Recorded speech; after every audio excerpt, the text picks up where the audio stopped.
Right, guys, we're going to take on one of the biggest challenges I've ever faced, and that is, how do we defeat the chocolate craving? How do we defeat the chocolate urge? So the first thing is, we got to ask ourselves, what is that connection we have with chocolate? Why do we want chocolate so badly? For me, I think that sweet taste or chocolate and things like that is connected to childhood. It's a feeling of happiness. Mum will buy you a chocolate bar, or it was Easter, or it was related to Christmas. You know, there was always a Quality Street around, or there were sweets on the tree. So it's a psychological connection to a feeling of relaxation being created by the remembrance through the taste of a food. And that was a real mouthful of words there.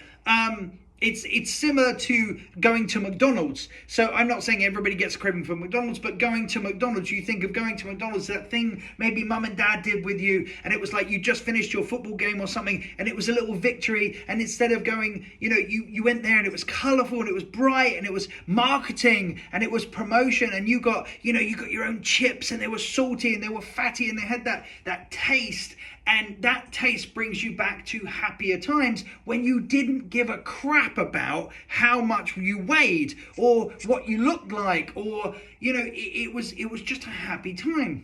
So how can we get ourselves to move away from that? We can stop trying to stop ourselves having it completely. Yes, that's what I said. We can stop ourselves, stop trying to avoid certain foods just because you want those. You think they're somehow bad. There is no bad foods.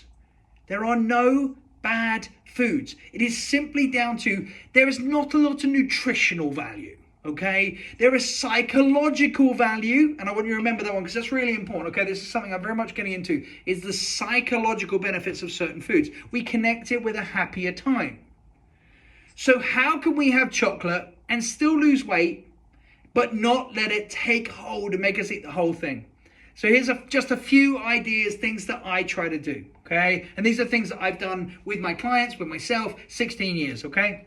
Alternates, okay? Try to find things that I could have that would satiate that craving without actually completely falling back into that old way of doing things. So things like, recently I've tried the chocolate mousse high protein from Aldi.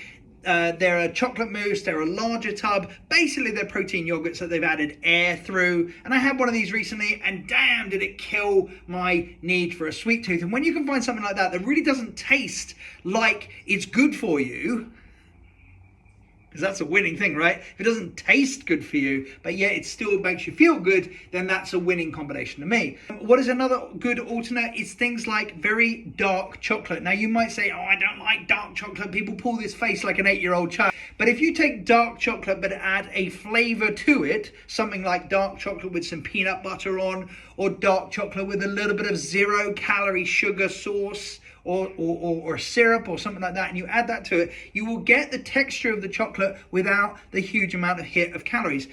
The other thing that I do is to break it down, and I'm afraid this is going to spoil it for some people, is simply understanding what chocolate is. Chocolate is simply a combination of cacao, and if you've ever eaten pure cacao, you'll know what I mean, that they add milk or cream, and then they add piles and piles of sugar. Okay, and you're not addicted to chocolate. This is where people are going to turn off. You're not addicted to chocolate. You are addicted to the sugar. You're addicted to the sugar, to that tangy taste of the sugar and that hit that it gives your body. So find alternates. Find things that have protein in but cover the chocolate taste. So things like really good protein bars. Not the terrible protein bars and the cheap ones, but actually the more expensive ones that look a bit more fancy. Around 200 calories for 20 grams of protein, to me, is a good protein bar. Protein shake, but done with lots and lots of ice. Blend it. Gonna come out like a chocolate shake from McDonald's. My last piece of advice on it, guys, is if you are eating because you're sad or upset or angry, if you are, then get some help. Go and talk to someone. Get the inner demons out, because we do revert to being more childlike and turn into things like food and things to try to recreate that feeling when we were at happier times. So if you are feeling that way, if you're feeling down and you keep repeating this cycle of overeating or overeating the bad foods to try to create a happiness feeling, because trust me, that's how I ended up here.